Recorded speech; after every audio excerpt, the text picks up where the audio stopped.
कल्याण डोंबिवली महानगरपालिका निवडणुकीची रणधुमाळी सुरू असून निवडणूक अर्ज दाखल केल्यानंतर काल या अर्जाची छाननी करण्यात आली। या छाननीमध्ये कल्याण पूर्वेतील प्रभाग क्रमांक 13 क मधील भाजपा उमेदवार सरोज मनोज राय यांच्या उमेदवारी अर्जावर काँग्रेसचे उमेदवार राहुल काटकर यांनी आक्षेप घेतला आहे। सरोज राय यांच्या उमेदवारी अर्जात अपूर्ण माहिती असल्याने त्यांचा अर्ज बाद करण्यात यावा या मागणीसाठी काँग्रेसच्या वतीने कल्याण पूर्वेतील ड प्रभाग क्षेत्र कार्यालयातील निवडणूक कार्यालयाबाहेर निदर्शने करत ठिय्या मांडण्यात आला। कल्याण डोंबिवली महानगरपालिका प्रभाग क्रमांक 13 मधून भाजपाच्या वतीने माजी नगरसेवक मनोज राय यांच्या पत्नीला उमेदवारी देण्यात आली आहे। त्यांचा उमेदवारी अर्ज भरताना या अर्जात काही माहितीचे कॉलम रिकामे ठेवण्यात आले आहेत। तर राय यांनी 3 अपत्ये असताना त्यांच्या जन्मतारखेचा उल्लेख केला नसल्याचा आरोप काटकर यांनी केला आहे। निवडणूक अर्जात कोणत्याही माहितीचा कॉलम रिकामा न ठेवणे अथवा त्या ठिकाणी माहिती भरून अथवा निरंक लिहिणे बंधनकारक असल्याचे उच्च न्यायालयाचे आदेश असल्याचे काँग्रेस उमेदवार राहुल काटकर यांनी सांगितले। याबाबत काल निवडणूक निर्णय अधिकारी यांच्याकडे आक्षेप घेऊन देखीलही त्यांनी हा उमेदवारी अर्ज बाद न करता याबाबत न्यायालयात जाण्याचे सांगितले असल्याचे राहुल काटकर यांनी सांगितले। तर निवडणूक आयोग हा सत्ताधारी भाजपा शिवसेनेच्या सांगण्यानुसार काम करत असून इतर उमेदवारांचे फक्त सही नसल्याने उमेदवारी अर्ज बाद करण्यात आले। तर भाजपा उमेदवाराच्या फॉर्ममध्ये मोठी चूक असताना देखील त्यांचा अर्ज वैध ठरवण्यात आला असल्याचे शैलेश तिवारी यांनी सांगितले। तर याबाबत भाजपा उमेदवार सरोज राय यांचे पती माजी नगरसेवक मनोज राय यांना विचारले असता कायद्याने आपला फॉर्म वैध असून ज्यांना तक्रार असेल त्यांनी न्यायालयात दाद मागावी अशी प्रतिक्रिया। भारत माता की जय, डॉक्टर बाबासाहेब आंबेडकरांचा जय, जय संविधान, जय संविधान। आम्ही कालपासून यांना निवडणूक अर्जाच्या छाननीमध्ये कालपासून सांगतोय की सरोज मनोज राय यांचं शपथपत्र हे अपूर्ण आहे। सर्व तक्ते भरणे बंधनकारक असताना देखील काही तक्ते यांनी अपूर्ण ठेवलेले आहेत।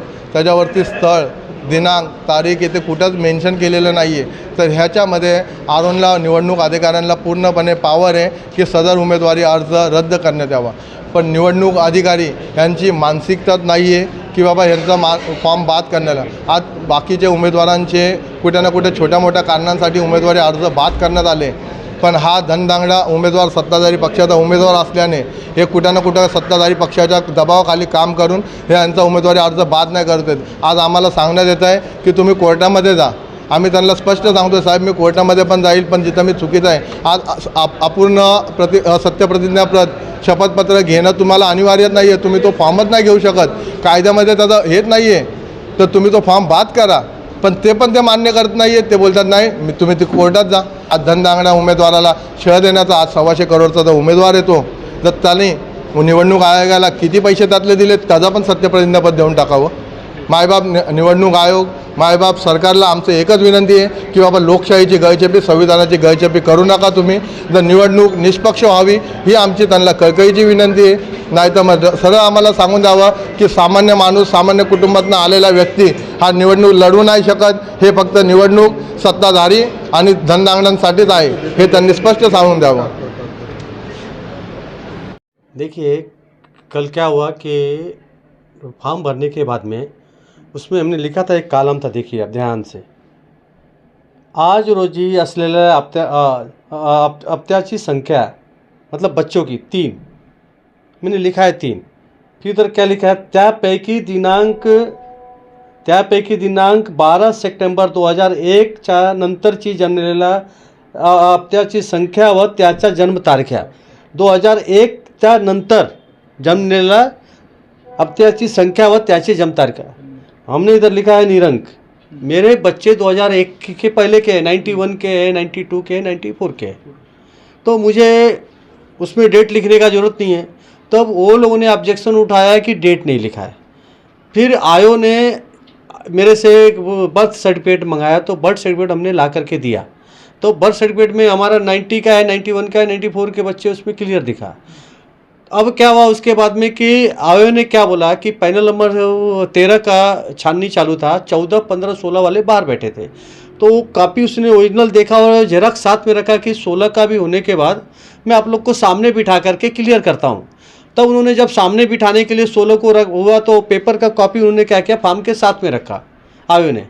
तब इन्होंने क्या है कि 16 में आने के बाद क्या बोले कि तुमने वो फॉर्म उसके साथ फॉर्म के साथ कैसा पेपर रखा। एक्चुअल उसमें फॉर्म के साथ में सर्टिफिकेट लगाने की जरूरत ही नहीं है, क्योंकि उसमें एफिडेविट में कहीं लिखा ही नहीं है कि तुम सर्टिफिकेट लगाओ, तो उसमें मुझे लगाना ही नहीं था। पण क्या है कि इस पर मेरा बोलना वो नहीं, कायदेशीर मैंने फॉर्म भरा है, कायदेशीर है, मैंने कहीं भी कुछ भी उसमें छोड़ा नहीं है, पूरा है। लेकिन अभी उस पर मैं जास्ती नहीं बोल सकता। देखिए, उपोषण पे बैठना, मोर्चा निकालना, ये संविधान के हिसाब से उनका अधिकार है, कोई भी निकाल सकता है, कोई बैठ सकता है। कायदे से मेरा फॉर्म सही है, अगर जो कायदे में लगे मेरा फॉर्म कहीं भी है तो वो फॉर्म बात करे, या जिसको तकलीफ है वो कोर्ट में जावे, कोर्ट में जा कर के कोर्ट हम सबके लिए भी बैठा है, जो भी सही रहेगा वो फैसला देगा। तो इसमें बात करने का कोई विषय नहीं है।